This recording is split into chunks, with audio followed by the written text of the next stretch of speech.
படம் பார்க்கணும்னு சரவணா வந்து ஒரு 6 மாதம் என்னை தொடர்ச்சியாக கேட்டே இருந்தார்.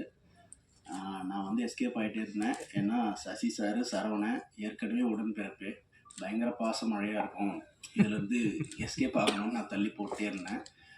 ஒரு நாள் வந்து எல்லோரும் நாங்கள் ஃப்ரெண்ட்ஸ் எல்லோரும் பார்க்கலான்னு முடிவு பண்ணி அந்த படம் போட்டோடனே ஒரு ஃபஸ்ட்டு ஒரு 10-15 மினிட்ஸ் வந்து அப்படி நார்மலாக போயிட்டு இருந்தது. சசிகுமார் லுக்ஸ் வந்து ஸ்டன்னிங்காக இருந்தது. போக அந்த படத்தில் வந்து வர சீன்ஸும் அதில் இருக்கிற பர்ஃபாமன்ஸும் வந்து பயங்கர கனெக்டடாக இருந்தது. ரொம்ப நிறைய விஷயங்கள் வந்து பயங்கர அதிர்ச்சிகரமாக இருந்தது பார்க்குறதுக்கு. ஸ்டில் நான் வில்லேஜ்லேயே இருந்திருந்தால் கூட எனக்குமே இந்த விஷயங்கள் வந்து ரொம்ப ரொம்ப ஸ்டன்னிங்காக இருந்தது. எது நல்ல படம்னு நான் சொல்லுவேன்னா, ஒரு பெரிய பட்ஜெட்டில் எடுக்கிற படமோ, பெரிய ஹீரோ படமோ, பெரிய பாக்ஸ் ஆஃபீஸ் பண்ணுற படமோ கிடையாது.